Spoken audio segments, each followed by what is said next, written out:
Boa noite, Carlos. Boa noite, Andréa Lima, Chafaveri. Já vou chamar Carlos. Boa noite, sejam bem-vindos. Boa noite, Diógenes, tudo bom? Já estou chamando já vocês. Que alegria podermos estar juntos nessa live aqui. Deixa eu já chamar aqui o Carlos.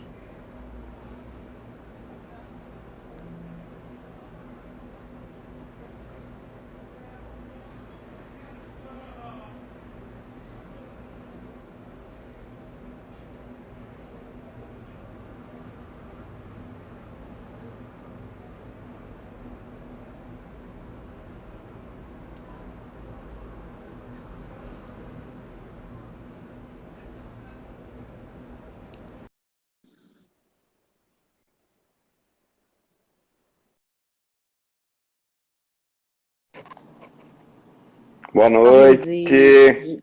Boa noite. Boa noite. Vocês aqui, tudo bem? Olha, um prazer enorme poder receber vocês, a gente poder bater esse papo. Diógenes, tenho certeza que vai ser uma troca muito bacana, né? Que a gente vai poder fazer. Eliana está entrando, psicóloga Tatiane. Tem um pessoal aqui bem bacana também que vai estar assistindo com a gente, tá? E aí, para começar, eu quero apresentar vocês dois, né? Para mim é uma honra tremenda estar com vocês. Bom, eu vou apresentar primeiro o Carlos, Dr. Carlos Henrique de Aragão Neto, né? Um grande amigo, Carlos. Ele é psicólogo clínico, ele tem formação em luto e em tanatologia. Ele é mestre em antropologia pela Universidade Federal do Piauí, com a tese que ele defendeu. Ele é doutor em psicologia clínica e cultura pela UNB e teve, quando ele se formou lá, fez o doutorado dele, o tema foi a relação entre automutilação e comportamento suicida, que a gente até já conversou. Teve uma interferência aqui, né, Carlos? Que é uma área sua também de grande interesse. É membro da ABEPS, da Associação Brasileira de Estudos e Prevenção de Suicídio. É membro da IASP, que é a Associação Internacional para a Prevenção de Suicídio, e membro da Sociedade Internacional para Estudos de Autolesão, que é a ISSS. Então, em primeiro lugar, queria, Carlos, que você desse aí seu boa noite. Né? Mais uma vez, como eu digo, é sempre uma alegria tremenda poder bater esse papo com você, é sempre super gostoso quando a gente pode conversar a respeito de prevenção de suicídio, que nós três aqui somos ligados pelo mesmo assunto do coração, né? Verdade, Patrícia, boa noite, Major Diógenes. Boa noite. Caro amigo, quanto tempo, né? Só assim eu lhe vejo. Bom, boa noite a todos e a todas. Patrícia, eu não sei se é a minha internet. Acredito que não, pelo que eu estou vendo. De vez em quando está dando uma travada, não sei se está para você também, Major. Tá dando sim, eu acho que é a dela. É? Tá. Ixi, não. Será que é a minha? Só prometo até agora. Tá. Vamos torcer. Bom, Patrícia, muito obrigado. Obrigado mais uma vez pela sua parceria. Queria muito agradecer ao Major Diógenes pela gentileza, né, de aceitar o nosso convite. E depois nós vamos dizer o motivo, um dos motivos, talvez o principal hoje, para que nós três estejamos reunidos, né, para falar um pouquinho sobre a questão do suicídio. E eu espero você apresentar o Major Diógenes, porque eu tenho já uma pergunta para ele, que hoje ele vai trabalhar. Só hoje? Opa, maravilha! Não tem problema. Então, já quero apresentar, assim, primeira vez que participamos os três juntos, né? De uma live, e tenho certeza que vai ser um papo, assim, bem bacana. O Diógenes Munhoz, ele é major do Corpo de Bombeiros do Estado de São Paulo, é idealizador da técnica de abordagem humanizada, que eu quero muito saber a respeito. é membro também da diretoria da ABEPS, a Associação Brasileira de Estudos para a Prevenção de Suicídio. Eu também faço parte da ABEPS, com muita honra, e convidamos pessoas que queiram também, que tenham interesse em todos os assuntos relacionados à prevenção de suicídio. A ABEPS hoje é a maior instituição no Brasil de pesquisas e estudos. Então, Major, com o senhor agora também a apresentação. Um prazer tê-lo aqui. Boa noite, boa noite. Me ouvem bem? Me ouvem? Super. Escuto bem, escuto então, bem. Tá bom. Pessoal, obrigado pelo convite. Carlos, é a segunda já, hein, Carlos? A terceira a gente pede música, hein? É verdade. Mas obrigado. Realmente a distância, né? A distância física nos faz aí, de alguma forma, aí, não ter tanto contato quanto a gente gostaria de ter, né? Mas essa internet nos agiliza nesse sentido. Obrigado pelo convite, obrigado pela apresentação. Sacanagem me apresentar depois do Carlos Aragão, né? Mas tudo bem, faz parte. Olha, isso foi proposital. Eu sou fã desse cara, ele sabe disso, eu já falei algumas vezes para ele, o estudioso que ele é, né? E quantas vidas foram, estão e serão salvas pelos estudos que ele desenvolve nessa área aí. Eu acho que, para quem lida na área da saúde mental, algumas leituras são obrigatórias, e uma delas é Carlos Aragão. Ó, depois dessa, isso aí praticamente é uma declaração de amor, meu amigo. É verdade. É porque eu poupei a Patrícia e me poupei de dizer que você é engenheiro, né, fora toda a sua vida, né, na corporação, fora esse trabalho espetacular, né, que você desenvolve, sendo hoje a grande referência brasileira, de verdade, né, nessa abordagem a pessoas em crise suicida, e tudo que você vem fazendo, realmente, de louvor, viu, Major? Isso eu falo de coração. Mas o seu currículo é vasto, né? E eu acho que depois eu mando por e-mail para você pegar as pessoas. Mas, olha, eu sei o queria... seguinte, que Carlos, só uma coisinha que o Ismael, ele já até começou colocando aqui para vocês dois. E que alegria, obrigada, Ismael. Ele falou, né? Assunto muito top. Parabéns pelo repasse de conhecimento. Ismael, você ainda não viu nada. Olha, eu estou aqui assim, de intrometida, porque, na verdade, eu estou tentando pegar um pouquinho do conhecimento de cada um deles aqui. Eu estou, assim, no privilégio total. Mas, olha, Ismael, pode ter certeza que hoje a gente vai ter um papo super bacana e conhecer mais um pouco da prevenção de suicídio com essas duas feras. Vamos lá.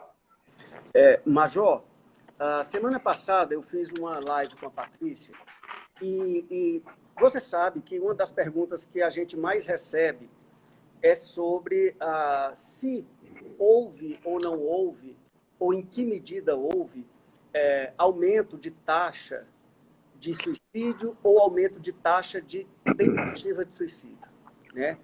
E eu, inclusive, falei na live anterior que deixaria para hoje abordar um pouco mais isso, porque eu sei, né, que você, junto com a sua equipe e outros parceiros de pesquisa, você fez uma pesquisa já no primeiro ano de pandemia, né? Você pegou a taxa de tentativas de suicídio atendidas, você pegou o número de tentativas de suicídio atendidas pelo Corpo de Bombeiros de São Paulo, então é importante que as pessoas entendam que é uma pesquisa com um recorte muito específico, né? Foram tentativas de suicídio atendidas pelo Corpo de Bombeiros de São Paulo. Mas você pegou 3 meses do ano passado, 2020, comparou com os mesmos 3 meses de 2019, né?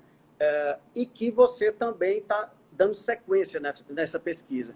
Então, eu queria lhe perguntar qual é a sua visão, qual é o seu sentimento, e, obviamente, baseado em dados, sobre essa questão.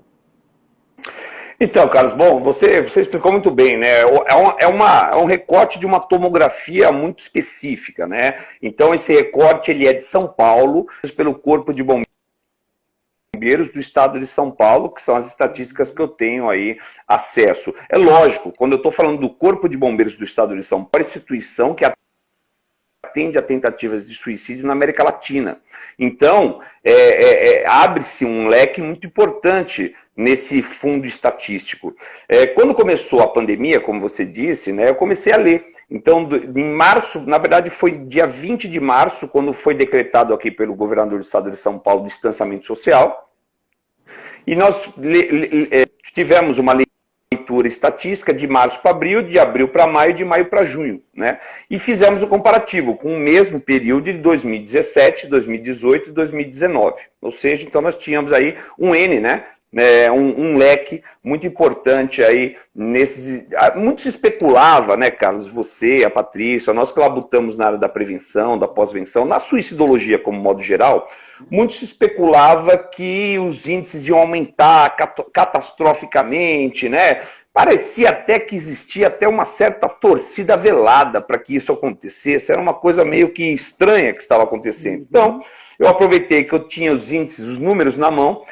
E aí, quando nós findamos esse estudo, né, esse estudo foi inicial, nós percebemos que houve um decréscimo. Só que você sabe, a Patrícia sabe, que todo estudo de suicidologia não tem como você fincar 1 ano, né, 2 anos, 3 anos. São estudos de décadas, né? São estudos de leitura de décadas, às vezes de 5, 10 anos, para que você tenha, na verdade, uma tendência de queda, uma tendência de aumento, uma tendência de estabilização.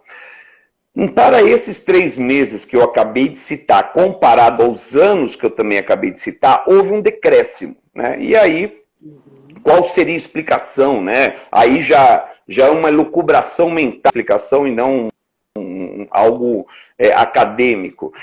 Eu acho que as pessoas começaram a conviver mais, as pessoas começaram a coabitar mais. E quando elas começaram a coexistir, coabitar mais, elas começaram a escutar mais. Então aquelas pessoas, aqueles entes, aqueles parentes que até então não tinham tempo de escutar o filho, de escutar o pai, de escutar a tia, que às vezes coexistiam no mesmo ambiente, eles passaram a ter esse tempo, né? E inicialmente os índices começaram a cair. Hoje, né, nós prosseguimos o estudo, prosseguimos a leitura, inclusive isso está para ser publicado também numa outra revista. Hoje esses índices estão estabilizados. Não há nenhum aumento, nenhum decréscimo desses índices de tentativas de suicídio aqui em São Paulo. Eu creio que esse seja o espelho do Brasil como um todo, né? Isso também veio digamos, num alinhamento, veio ao encontro de um estudo feito no Japão, já publicado, que houve um decréscimo das tentativas de suicídio, né? E em outro país que eu não lembro, já 2 países já publicaram alguma coisa a esse respeito. Então, é uma ótima notícia, né? É uma ótima notícia, né? Não é um decréscimo, é uma tendência, nós, né? As pessoas que entendem um pouco de estatística sabem que é a diferença entre decréscimo e tendência de decréscimo. Então, existe uma tendência de decréscimo, que isso daí pode se reverter a qualquer momento. A gente sabe que o suicídio ele depende de muitos fatores endógenos e exógenos, né? E esses fatores exógenos, eles nem sempre estão tão fáceis de ser controlados, ou na verdade são impossíveis, às vezes, de ser controlados, quanto um fator endógeno, né? Quando uma pessoa tem depressão, ela pode procurar, ela deve procurar um tratamento psiquiátrico, um tratamento terapêutico, né? Já a perda de um ente querido, ele não tem, apesar de ter o apoio psicológico, o apoio terapêutico, mas o luto ali, aí vai a área do meu mestre aí, Carlos Aragão, o luto está instalado, não tem como reverter isso daí. Então é isso, hoje nós temos uma tendência de estabilização nos números de tentativas de suicídio no estado de São Paulo. Entendi. É uma informação importante, porque eu acho que, como você disse, às vezes a gente percebe talvez uma aura coletiva associada.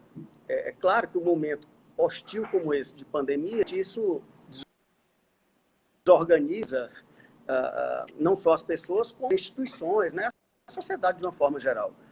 Mas eu acho que é importante a sua fala, porque para para não se causar, né, um pânico num ambiente que já não é fácil. Né? Você sabe, desculpa te cortar, Não, Carlos, mas você sabe sabe que é o seguinte, nós que palestramos, nós que damos, né, ministramos aulas nesse tocante, eu sempre falo, até tá o pessoal da Pau e Security Noronha aí, que foi, eu dei uma palestra, acho que é sábado retrasado, aqui em Limeira, no estado de São Paulo, e eu falei nessa palestra, existe uma linha muito tênue entre eu entrar numa palestra de prevenção do suicídio e eu reverter isso para incentivar o suicídio nessa mesma palestra, né? É uma coisa que eu chegar numa palestra de prevenção do suicídio e ficar jogando os dados estatísticos no PowerPoint. Olha, no Brasil, há tantos segundos, há tantos minutos uma pessoa se mata. No mundo, há tantos segundos uma pessoa se mata. Olha, o índice de mortes por suicídio entre adolescentes é tal. Meu Deus, a pessoa vai falar assim, eu sou próximo. Eu sou o próximo, meu Deus do céu. Então, a gente tem que ter muito cuidado, né? E vocês, eu aprendi isso com vocês, na verdade, né? A gente tem que ter muito cuidado em falar de suicídio, em falar de prevenção do suicídio, porque existe uma linha muito tênue entre prevenir e incentivar. Não né? tenha dúvida, não tenha dúvida. Essa é, inclusive, uma grande preocupação nossa, Major, porque nós percebemos o quanto nós precisamos que a própria mídia, que tem um papel importantíssimo na prevenção do suicídio, se capacite, né? Esteja preparada, esteja atenta a todas as recomendações, porque, como o senhor falou, uma mesma notícia que poderia ser de prevenção, ela pode ser um gatilho. Então, tudo que se leva na linguagem da prevenção do suicídio é bastante tênue, né? São notícias que requerem cuidado, existem formas de se falar, existem maneiras corretas e coisas a serem evitadas, né? Então, a gente percebe o quanto é importante que a mídia, principalmente os profissionais de mídia, estejam cada vez mais conscientes da importância do papel da mídia na prevenção do suicídio e falar da maneira correta, né? Esse assim, há alguns pontos, né, fora isso que você falou, das estatísticas catastróficas, embora reais, de como você passa. Tem um outro detalhe, lembrando agora que você falou, Major e Patrícia, que é quando a gente vai falar dos mitos do suicídio, né? Principalmente para uma entrevista ou para o grande público. Então, nós sabemos, baseado em evidências, que a maior parte das pessoas que se matam, em algum momento do seu processo, podem emitir algum sinal. Só que se eu falo isso e jogo, quem está passando por um processo de ideação suicida ou coisas desse tipo, ou principalmente os enlutados, vão se sentir ainda mais culpados do que o que normalmente se sentem num processo de luto por suicídio, onde a culpa é o sentimento mais potente. Porque eu vou dizer, pô, se esse cara que diz que é especialista em prevenção do suicídio diz que todo mundo emite algum sinal e eu não percebi o sinal do meu filho, então eu causo, né, eu contribuo Perfeito. para aquela pessoa que já está dilacerada, né, por perder um ente querido por suicídio, piore ainda mais a sua condição. Porque... Você sabe... só complementando, Major, rapidinho. Sim. Esses sinais, eles podem ou não ser emitidos. E muitas vezes são sinais que nós não conseguimos identificar ou identificar. Né? Então, tudo isso precisa ser realmente colocado de uma forma adequada para que a gente não cause, né? Como você diz, ao invés de a gente trabalhar prevenção, a gente está trabalhando para indução, né? De casos de tentativa de suicídio ou coisa desse tipo. Pode complementar, Major. Major, só um momentinho. Sim. Olha, só para colocar aqui, Capitão Derri, para o senhor Diógenes, parabéns pelo excelente trabalho, tá? E também a psicóloga Thaís Menezes, parabéns pelo trabalho de vocês. Obrigada, Thaís, a gente agradece. Chefaveri disse, boa noite, Guarda Municipal de Nova Odessa. E a Thaís também colocou uma coisa aqui super importante. Olha, informação importante, a sua pesquisa, ela parabeniza o senhor, tá? E ela falou também, isso é muito sério mesmo, muita gente não está qualificada a falar. E a Andresa colocou, muito boa a palestra do Major. Tá bom? Então, só para o senhor saber. Obrigado. Deixa eu só falar do Capitão Derrite, que na verdade é o deputado federal Capitão Derrite, né?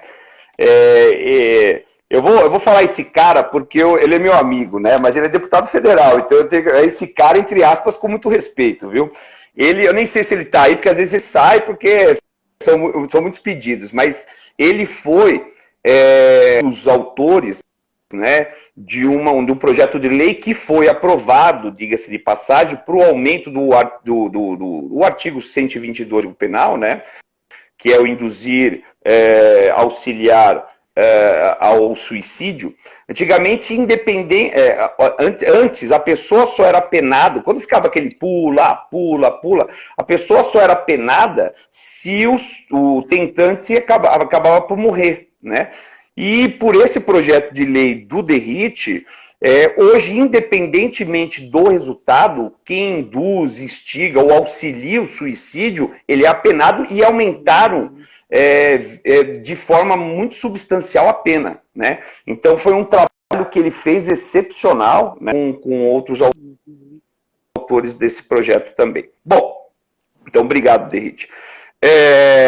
Em relação à coautoria, né, eu sempre falo o seguinte, somando ao que o Carlos estava falando, a cadeira do coautor de um suicídio, ela vai ter que estar sempre vazia. Não existe coautoria no suicídio. Suicídio gera dor e luto ao se matou, mas responsabilidade só para ele.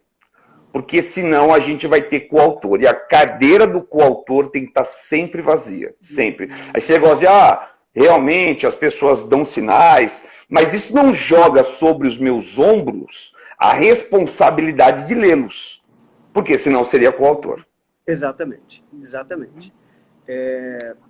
Major, como eu disse, eu vou lhe explicar, né? Para quem o Major vai participar comigo de um curso promovido pelo Instituto da Patrícia, o Valor à Vida, e é um curso de introdução à prevenção e pós-venção do suicídio nos dias 13, 14 e 15 de agosto. Né? E eu convidei o Major Diógenes para fazer uma participação, portanto, depois que eu conheci, que ele veio ao Piauí dar aula na minha pós-graduação, enfim, de tudo que eu tenho acompanhado realmente desse trabalho maravilhoso que ele faz. Eu queria, Major, que você dissesse, claro, de uma forma resumida, o que é que você mais ouve, né? Como é que eu diria? Que termos, ou que frases, ou que expressões você já escutou com maior frequência na abordagem de alguém que está pensando em se matar? Então, Carlos, foram 57 vezes, né? E eu te digo uma coisa, meu amigo. Durante 57 eu vi a face da morte do outro lado. E ela não é bonita. Ela é cinza, ela é opaca. Ela traz tristeza, não só, logicamente, ao tentante, mas a todas as equipes que estão ali, porque é um ser humano dilaceramente nu. Ele está nu, exposto, na sua pior versão. E cabe, né, a esse momento os socorristas, os bombeiros, uma gama de profissionais, centenas de milhares de profissionais que atendem esse tipo de urgência, servirem como cobertor, servirem como ponte entre esse desespero e possivelmente alguns fatores de proteção que ele não consegue ver naquele momento. A Karen Scavacini, ela falou outro dia uma coisa que ela foi muito feliz. Assim, nós temos que ser nós temos que servir como pontos de dúvida. Porque uma pessoa, quando sobe numa ponte, ela tem a certeza que não vai voltar. E cabe a mim levar essa dúvida nessa certeza. E eu achei super bacana essa frase dela.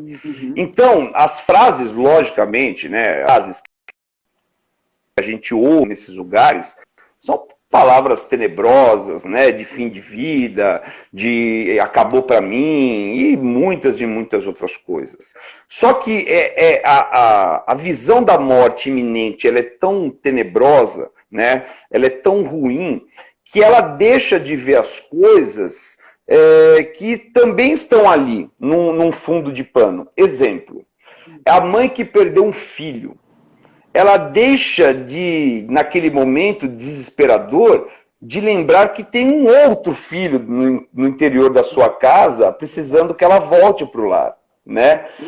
Então, são esses pontos, né, que a gente tem que servir, essa conexão, esse link entre o desespero e um fator de proteção. E como que eu acho esses fatores de proteção? Aí a técnica me dá algumas ferramentas. Na verdade, a técnica me dá 7 ferramentas. E eu não, veja bem, viu, Carlos? Eu não consigo fazer um macarrão instantâneo de 3 minutos, sozinho.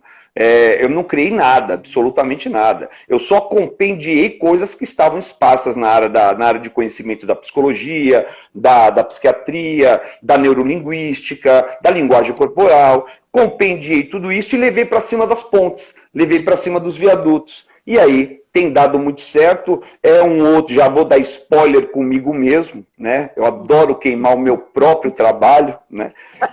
Mas eu fiz agora um estudo estatístico, né, das pessoas, nós já temos 408 abordadores no estado de São Paulo, pessoas que fizeram o curso de abordagem a tentativas de suicídio, e fiz um estudo com eles antes de fazerem o curso, e agora depois, quantos eles atenderam e acabaram em morte, quantos eles atenderam e agora depois do curso e acabaram em morte. E a gente teve um ganho aí de cerca de 23% de vidas. Meu amigo, 23% numa megalópole chamada São Paulo, na qual existe uma média de 7 tentativas de suicídio por dia, é muita vida. Se essa técnica tivesse salvo uma única vida, a minha carreira estava paga. Já valeria a pena, sem dúvida, sem dúvida. É isso mesmo. Né? Maravilha, Major. No CVV Maravilha. nós costumamos falar também, né? Quando se em todo trabalho uma única vida for salva, o trabalho com certeza já vai estar justificado. É isso aí. Né? É isso aí. Major, fala um pouquinho para a gente, então, o senhor compilou essas técnicas e isso deu origem a essa técnica de abordagem humanizada, né, dentro do Corpo de Bombeiros. Fala um pouquinho mais para a gente conhecer como é que funciona o seu trabalho dentro disso. Então, na verdade, a técnica, as pessoas acham que a gente criou assim, né, numa estalar de dedos e num estalo de Thanos, como diz os jovens aí, mas demorou basicamente entre 2005, que foi a ocorrência que eu atendi e que me chocou muito, né? Me trouxe um presta atenção aí lá em 2005. E quando eu saí dessa ocorrência, eu percebi que o resultado foi ruim, né? Que eu teria que desenvolver, ou nós teríamos que desenvolver alguma coisa para fazer a dissuasão da ideia da morte, para reverter a ideia da morte.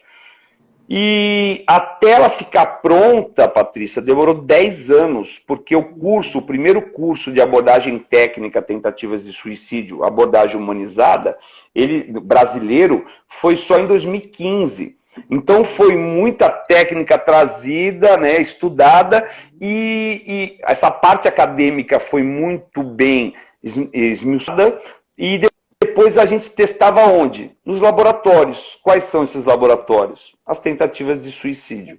E a gente percebia que algumas coisas davam certo, outras coisas não davam certo. E aí foram 10 anos para que em 2015, na minha tese de mestrado, a gente tivesse lá a abordagem humanizada plenamente. Hoje estamos com 13, estamos indo para o 14º curso aqui em São Paulo.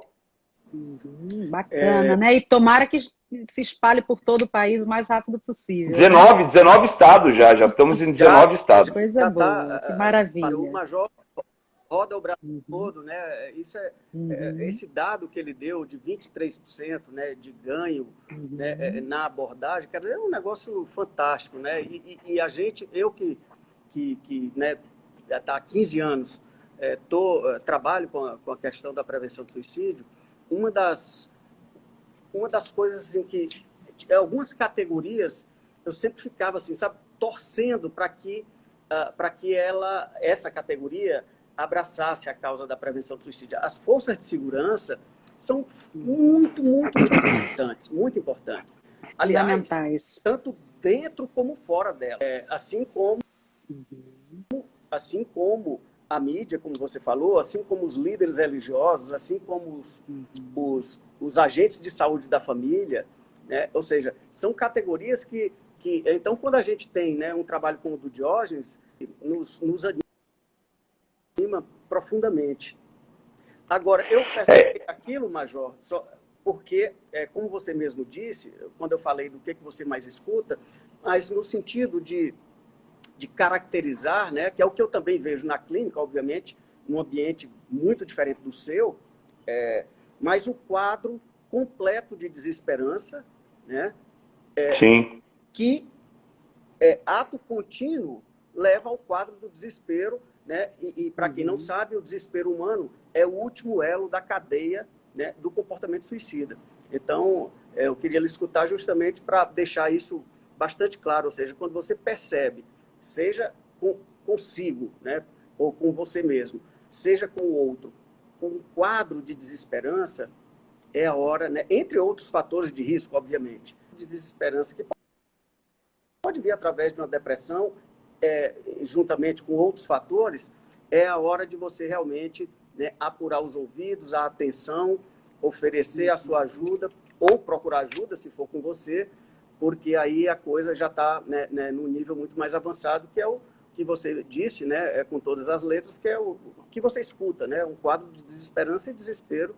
E aí vem a certeza de que a morte é a única solução para aquilo, porque a constrição cognitiva, né, você já está no final do túnel, mas aí chega, né, um trabalho de abordagem como o seu, ou como o CVV faz, né, pelo número 188, ou como os clínicos, como eu tentamos fazer, no sentido de, como a minha dedução, né, como eu já lhe disse, o suicídio é o esvaziamento de possibilidades, né? Ou seja, e aí é a hora, né, de alguém chegar e começar a trabalhar, ainda que seja num momento tão difícil como aquele que você encontra, né, para que essas possibilidades, ou seja, como você disse, né, que a Karen falou, de plantar uma dúvida, né, de alargar as possibilidades. É isso mesmo, perfeito. E você vê que assim, ó, a gente tende a trabalhar, né, nós da área de urgência e emergência, como o último linear, né? Então você tem toda a parte da prevenção antes, né? E de alguma forma, quando isso vai se achatando, vem a parte da abordagem técnica, né? E a gente, todos nós da área de urgência e emergência, quanto o pessoal da área da prevenção, e alguns falam que a gente... eu já levantei essa discussão com o Botega, com a própria Karen, né, com a doutora Alexandrina, né? Será que a abordagem técnica ela faz parte ainda da prevenção ou é uma terceira área dentro da suicidologia, né? Nós temos a prevenção e a pós-venção. Será que existiria uma terceira área, que é a nossa parte, ou nós fazemos parte da área da prevenção? Então, ainda há muito a se explorar. Agora, o que eu digo sempre, Carlos, Patrícia, é que a abordagem humanizada ela é um organismo vivo, né? Ela não pode se estagnar. Técnicas que nós utilizávamos há alguns anos atrás, algumas já foram retiradas da prova, postas no lugar. Quer ver um exemplo? Há mais ou menos, 3, 4 anos atrás, nós pusemos a maiêutica socrática como uma das ferramentas para a ideia da dissuasão da ideia da morte, né? Então, e tem dado, hoje é uma das maiores ferramentas que nós temos dentro da abordagem, é a maiêutica socrática, né? E, então é uma coisa que ela se renova, né? Dia após dia ela vem se renovando. Exatamente. Já que você falou de maiêutica socrática, vale a pena, porque muitas vezes pode ser que tenha alguém que não saiba exatamente o que é, né? Isso é uma técnica de você levar a pessoa a algum lugar melhor do que o que ela está, através de questionamentos, né? Não sei se você quer completar. Perfeito, perfeito. É isso aí. Apenas por questões. Eu queria aproveitar porque olha, teve alguém que perguntou, né, se há algum lugar para encontrar informações, livros e tudo mais. Foi a Rosângela. E eu quero aproveitar para poder falar a respeito do curso, né? A gente vai ter aí o curso de Introdução à Prevenção e Pós-Venção do Suicídio, com o Dr. Carlos Aragão, também com o Major, né? Então, que os dois nos honram nesse trabalho da prevenção do suicídio.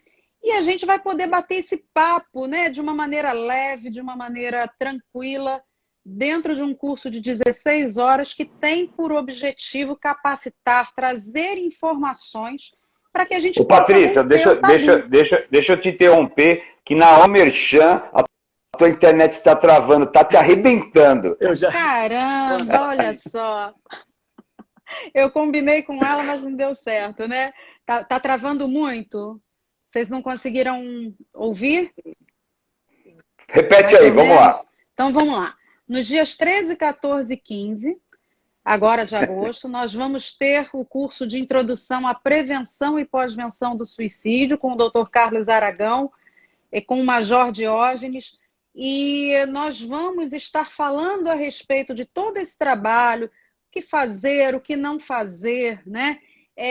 De maneira leve, de maneira tranquila, em linguagens como dá para perceber, dentro da linguagem do Major, dentro da linguagem do Dr. Carlos, que são linguagens fáceis e acessíveis, não são linguagens, né, que a gente fica lá, de repente, trazendo só coisas técnicas dentro de informações que as pessoas não possam ter acesso. Porque o nosso objetivo é trazer informações não só para profissionais da área da saúde, mas também para leigos, que possam ter acesso a informações para se capacitarem para lidar melhor com a prevenção do suicídio.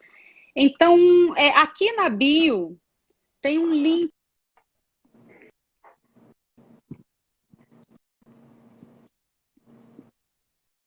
Quero dar um presente para quem está aqui com a gente, Carlos. Tudo bem? Tá? Tá.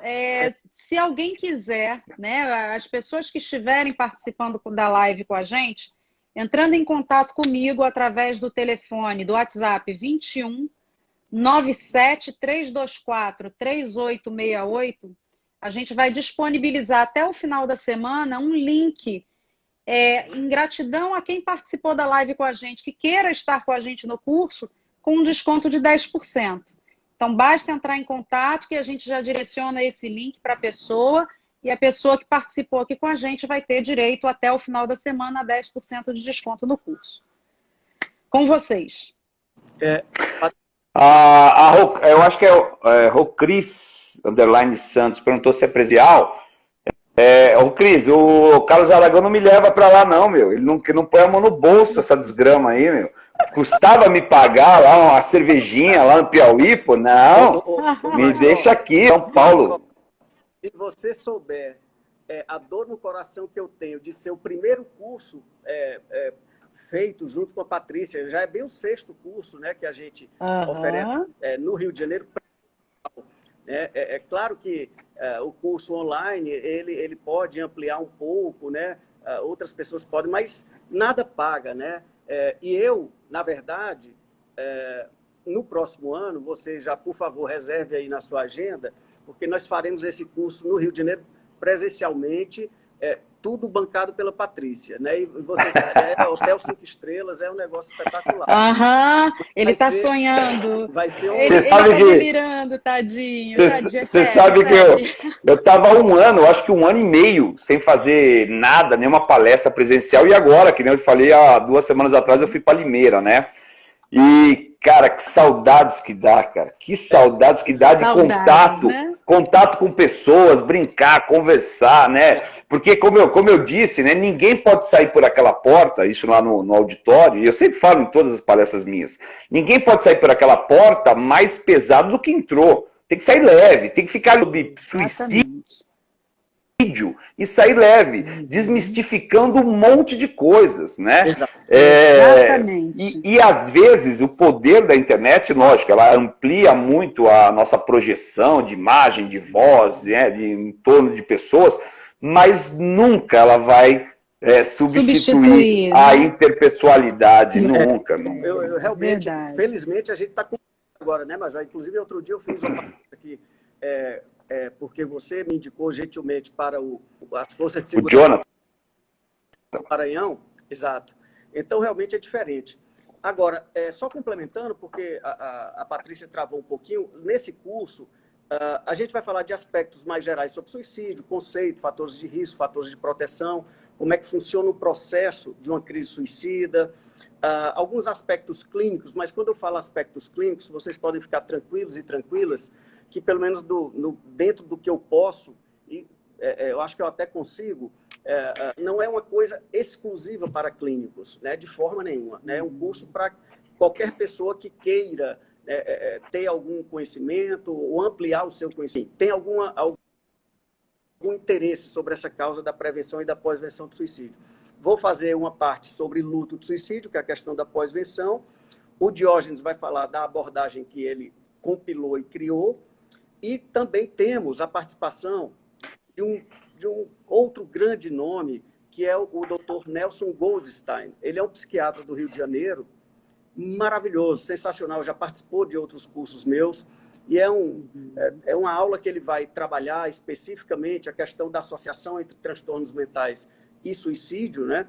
Nós sabemos que, de maioria, mais de 90% dos casos de suicídio são associados, entre outras coisas, a algum transtorno mental, como depressão, transtorno bipolar, esquizofrenia, abuso de álcool e drogas, transtorno de personalidade, etc.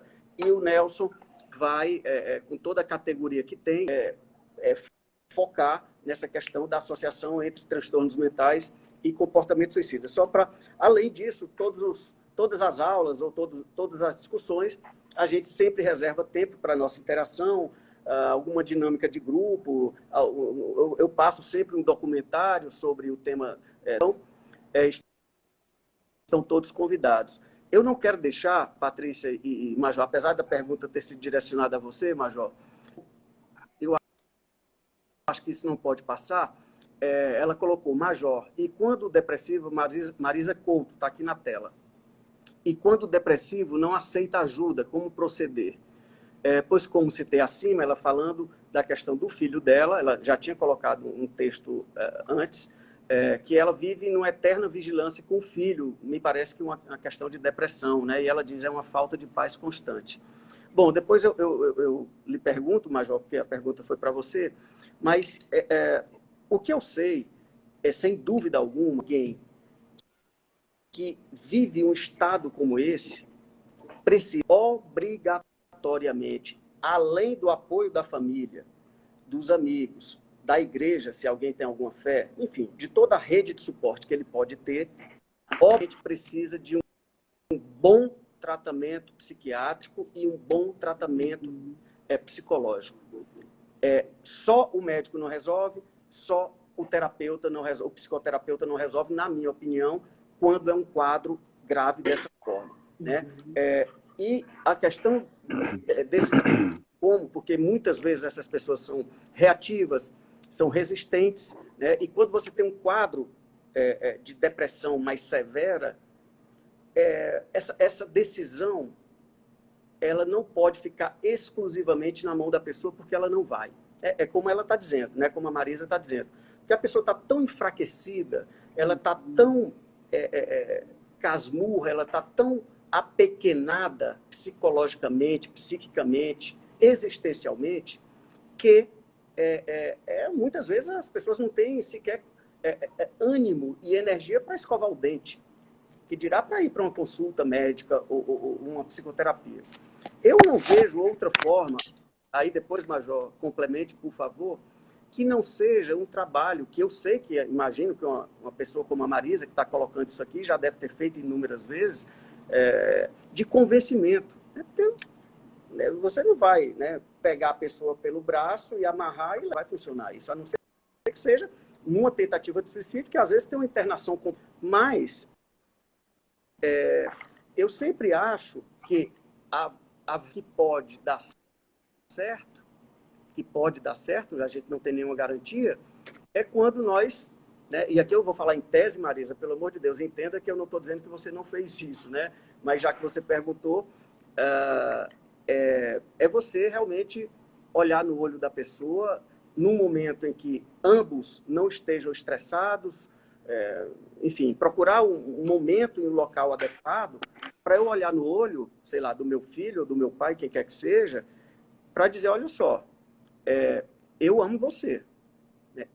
E eu não vou permitir que você se acabe na minha frente sem eu fazer nada, né?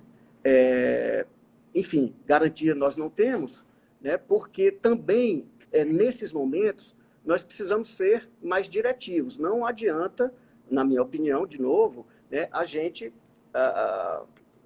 enfeitar muita coisa, né? Tem que ser uma abordagem mais direta, diretiva, honesta, porém acolhedora. Não precisamos ser desrespeitosos, nem preconceituosos e nem agressivos quando nós somos diretos, né? Ou seja, tipo, a consulta está marcada, né? A consulta está marcada e eu vou com você. Porque não consigo, sinceramente, Major, ver outra forma. Claro que acerto na primeira abordagem, mas aquilo fica, né? Porque eu me importo com você, eu amo você, eu não vou deixar você, né, morrer lentamente na minha frente sem fazer nada. Eu vou fazer tudo aquilo que eu posso. Como que ela chama? Marisa. Marisa, deixa eu te falar uma coisa, minha querida. O Carlos foi muito cirúrgico, não existe, né? A não ser que seja uma tentativa de suicídio, que aí a internação é compulsória, não depende da vontade da pessoa. Não existe no Brasil nenhum tipo de encaminhamento, até porque não seria eficaz. Nenhum encaminhamento para um psiquiatra ou para um terapeuta, de um modo geral, que seja forçado, vai gerar algum tipo de resultado. Marisa, você tem que exercitar a arte do convencimento e da persistência. Todo santo dia. É lógico que você exercita a arte do convencimento e da persistência de acordo com a faixa etária da pessoa. Porque o que atrai um jovem, ou o que gera medo num jovem, é muito diferente do que gera medo no idoso, por exemplo. Então você tem que, nessa faixa etária, principalmente, desmistificar a figura do psiquiatra, desmistificar a figura do terapeuta. Porque na cabeça desses jovens, ele vai tomar um remédio da psiquiatria. Primeiro, psiquiatra é médico de doido para eles, né? E psiquiatra não é médico de doido, psiquiatra é médico de gente. E você tem que fazer analogia simples, como, meu filho ou meu querido, se você tivesse uma dor no joelho, você iria especializado em joelho. Então você está com uma dor num outro lugar do seu corpo. E o especialista que nós temos é o psiquiatra, né? Será um tratamento coadjuvante, não no sentido de ser secundário, né? Mas no sentido de caminhar junto a terapia, né? Então você tem que criar, você tem que estourar esses mitos na cabeça dessa pessoa, né? Mas isso, minha querida, é com muita persistência, porque não é da noite pro dia que se convence uma pessoa, principalmente no Brasil, porque o brasileiro, por si só, já é preconceituoso para com muitas coisas, mas principalmente...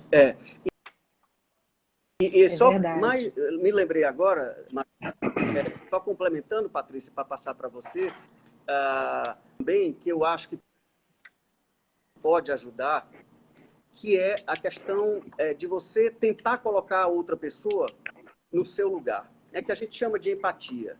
Ou seja, se é o meu filho, por exemplo, e ele está resistente, de repente, se eu disser para ele, bom, se fosse o seu filho, ou se fosse eu, que estivesse nesse estado, você não iria fazer tudo para tentar me ajudar?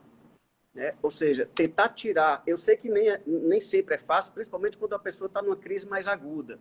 Mas eu acho que dentro dessa persistência que o Major falou, esse trabalho de tentar deslocar a pessoa para o outro lugar, para dizer, e se fosse eu? seu pai, ou sua mãe, ou quem seja, né? Você não iria fazer tudo que tivesse ao seu alcance para me ajudar? Então, É isso aí. me dê o direito de fazer isso, né? E aqui É isso aí. a Rocris Santos colocou assim: foi o que a minha família fez comigo. Entendi que precisava de ajuda e aceitei. Hoje estou aqui. Imagino que ela esteja se referindo a alguma coisa que a gente está falando aqui dessa abordagem. Perfeito. E a culinária do bem-estar colocou também, né? Mas a pessoa que está cuidando dessa pessoa também precisa de apoio, correto? Cuidar do cuidador, Perfeito. né? Uhum. Perfeito. Corretíssimo. Com certeza, né? Todo o apoio que se puder dar, porque a gente sabe que tem muitas questões envolvidas, né? Então, todo o apoio, a pessoa também precisa ser apoiada de alguma maneira. Buscar ajuda, isso mesmo, Rô Cris. Buscar ajuda, nós temos um mantra, né? Buscar ajuda é sempre sinal de sabedoria. Nunca é sinal de fraqueza, nunca é sinal de fracasso, né? É isso aí. Exatamente. Então, mais uma vez, a gente quer convidar vocês a conhecerem mais a fundo um pouquinho o trabalho do Dr. Carlos, também do Major Diógenes, no curso de Introdução à Prevenção e Pós-Venção do Suicídio, que vai acontecer nos dias 13, 14 e 15 de agosto. Vai ser um curso online. A gente fica torcendo para isso passar logo, para a gente poder voltar a se encontrar, né? Poder fazer os cursos presenciais, porque, como o Major, o senhor falou, né? E como o Carlos também falou, nada substitui o olho no olho, nada substitui aquele abraço que a gente dá, Não dá. né? Eu estou criando uma nova palestra agora para 2022, que eu vou levar um polidancing e vou ficar vai ser uma coisa, vai ser uma loucura, vai ser uma coisa maravilhosa. Olha só, pessoal, já tem aí a promessa, né? Pois já vem aí a promessa, já ficou todo mundo na expectativa agora. Deu tempo de criar muita coisa boa. Pois é. Agora, isso. E para a gente, o que a gente quer, né? O objetivo da gente, olha, ano que vem vai ter o pole, tudo bem, né? A gente já está na expectativa, mas por enquanto, já que não tem o pole, a gente está trazendo informação. O objetivo da gente é trazer informação de qualidade, capacitar as pessoas para lidarem com esse fenômeno, né? E com essa questão que nós temos de saúde pública, que é a questão do suicídio. Nós sabemos que tem muito tabu, nós sabemos que muitas pessoas deixam de ajudar por desconhecimento. Então, nosso grande objetivo, dentro das empresas, das famílias, né? Nós temos falado também da questão dos gestores, que muitas vezes não sabem lidar com as pessoas hoje, né? Com os seus subordinados. Então, nosso objetivo é principalmente trazer informações para leigos. Tá? Então, todos convidados, mais uma vez, aqui na bio, tem informações a respeito do curso. E até sexta-feira, com a gente, vai ser uma honra. Entre em contato através do WhatsApp 21 97 324 3868. Eu vou disponibilizar um link que tem desconto. Deixa eu falar uma coisa, pelo amor de Deus. Dá uma força para a Patrícia. Entra nesse curso, pelo amor de Deus, para ela comprar uma internet melhor. Para ela comprar uma internet melhor, gente. Porque a internet ali tá dureza o negócio, tá brabo. Pois é. Pois é, foi proposital. Vocês não perceberam? Foi proposital para sensibilizar o pessoal, porque assim, de repente, o pessoal vai me ajudar. Patrícia, escreve aí o contato, porque está travando muito a tua internet. Tá. Escreve aí. E a gente já está na hora de finalizar, me dá só um alô em relação ao tempo. Mas a gente tem mais uns 10 minutinhos, Carlos. Tá. Pode ficar à vontade no seu tempo. Major, fala, querido. Me diga uma coisa. O que você mais, como pessoa, é uma pergunta realmente agora, espontânea. O que você mais aprendeu como pessoa após começar a trabalhar mais diretamente com tentativa de suicídio? Eu aprendi, cara. Eu podia ser muito clichê agora, né? Para aprender a dar valor à vida, aprendi, né? Mas eu acho que eu aprendi que quando é instalado o suicídio não existe proporcionalidade. Uma mãe não perde 32% do filho, um pai não perde 17% de uma filha. O pai perde uma filha, a mãe perde um filho. E a gente tem que trabalhar para que esses 100% nunca ocorram, né? Eu não posso sair do meu quartel, você não pode sair da sua casa, a gente não pode se dar esse direito um dia sequer de não acreditar que uma vida não vai ser dissuadida da ideia da morte. Então, pode chegar às raias até de uma soberba ou de um orgulho muito grande. Mas no dia que eu estou de serviço, se uma pessoa tentar se matar, aquele dia ela não morre. Porque se eu não sair com esse pensamento, ele morre. É verdade. Então é isso. Esse é o nosso trabalho, né? Lutar pela vida até o último momento.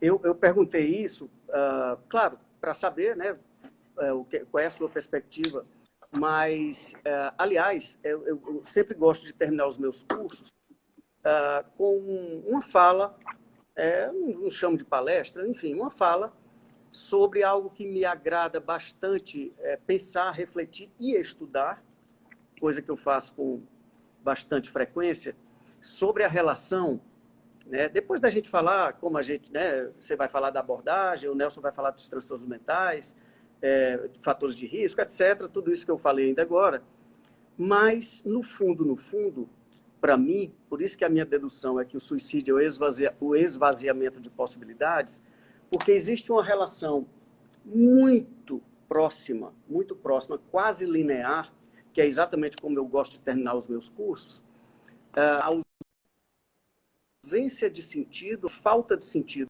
na vida, o vazio existencial, porque, obviamente, se você tem um sentido, sobra um grande vazio, né? E isso, quando caminha para o desespero, chega até o comportamento suicida, ou seja, essa relação entre a ausência de sentido, vazio e suicídio é algo que eu estudo, que eu penso, que eu escuto na clínica e que eu gosto de terminar com essas provocações, porque ainda que a gente tenha uma grande variedade de fatores de risco para suicídio, né, os transtornos mentais, a separação conjugal, o cyberbullying, a crise de orientação sexual, principalmente na adolescência, o desemprego, né, a derrocada financeira, entre outras coisas, mas, no fundo, tudo isso leva, na minha opinião, pelo menos, à questão da ausência de sentido, né? E talvez a grande questão é que nós podemos produzir ou construir sentido nas nossas vidas para que a gente realmente suporte, né, todas as vicissitudes e as crises, né, as mais agudas que sejam, mas aí sim, a gente tem, né, uma robustez existencial para segurar a onda, né, como se diz, como, por exemplo, de uma pandemia como essa, né, e, claro, a gente cai, mas levanta. A gente cai, mas levanta. É quando existe um sentido, né? Para quem quer se aprofundar ou entender um pouquinho essa temática do sentido, eu sugiro a referência maior nesses estudos, que é de um psiquiatra austríaco, um dos grandes gênios da psicologia do século XX, da psiquiatria, chamado Viktor Frankl, né? Viktor, V-I-K-T-O-R, Viktor Frankl, F-R-A-K-L. Esse é o grande nome, né, dos estudos sobre sentido. E eu vou, então, só citar mais um outro gênio, esse da suicidologia, para encerrar minha participação e passar a palavra para o Major e para a Patrícia, né, já agradecendo a todos e a todas vocês. Major, grande abraço, né? Você é o cara. Você sabe o tanto que eu gosto de você de coração. Patrícia, mais uma vez, obrigado, né, pela gentileza, pelo carinho. Esse livro aqui, Major, acho que não vai dar para ver, mas é um livro pequeno, ó. É a compilação dos artigos mais importantes do século XX sobre prevenção de suicídio, né? Caramba. E o último artigo é de um sujeito que você conhece muito bem, ou já ouviu falar muito, chamado Edwin Schneiderman, né? Sim. Um grande nome de todos os tempos da suicidologia mundial. E o Schneiderman, depois de anos e anos de experiência, de clínica, de escuta, de pesquisas, ele chegou à conclusão que a dor maior que acomete uma pessoa que quer se matar é a dor psicológica, que esse artigo é justamente quando ele cria o termo psyche, né, que é a dor da psique.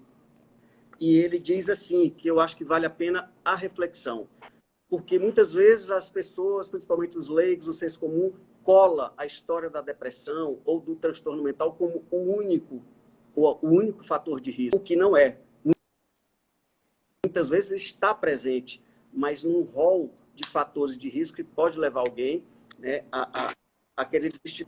E ele diz aqui, Major, assim, a tendência na psiquiatria o suicídio exclusivamente como consequência de depressão, de esquizofrenia ou de alcoolismo.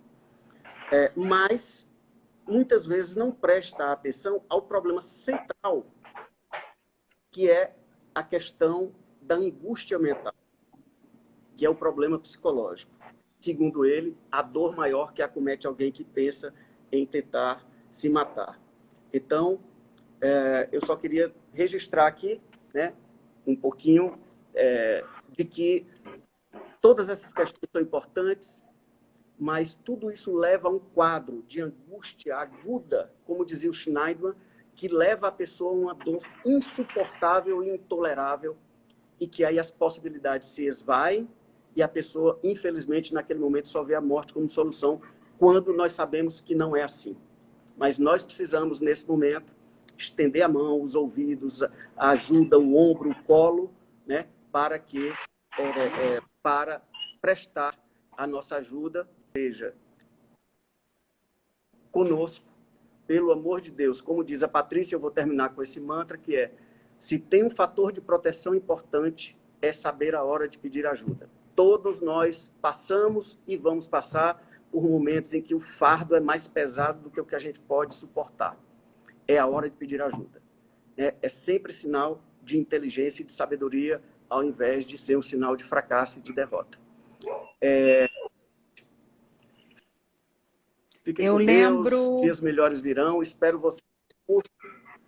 Abração, Major, beijo, Patrícia, boa noite para todos e a todas, deixo com vocês. Eu lembro sempre de uma frase, Major, que tem no Corpo de Bombeiros, não sei se tem outros, mas aqui no Rio de Janeiro, em Copacabana, que é: nada do que é humano nos é indiferente. Né? E eu acho isso assim belíssimo. Ela está bem assim no quartel do Corpo de Bombeiros, de maneira bem, bem forte. Eu acho que é exatamente isso, né? Nós não somos indiferentes.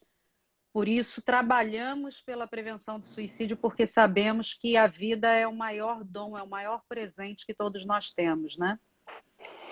É isso aí. Bom, olha, gente, depois de tanta frase aí bombástica, eu nem vou me meter a besta, a verdade é essa. Eu vou deixar com vocês esse encerramento, porque eu acho que vocês foram hipnóticos agora. Queria agradecer de forma bem humilde, agradecer pela oportunidade, pela honra de ter participado dessa...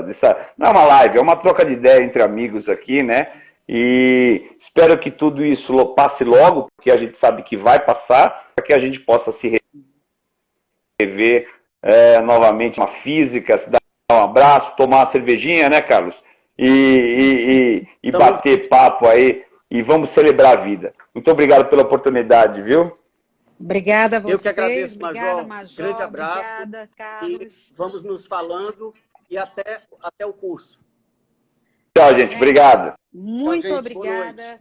Obrigada por vocês estarem aqui com a gente, terem ficado aqui, tá bom? Será um prazer. Se tiverem também qualquer dúvida, quiserem perguntar alguma coisa para a gente no direct, a gente está à disposição. Tá? Um abraço, boa noite a todos. Boa noite. Tchau, Tchau, tchau. tchau. Boa noite. Tchau, tchau.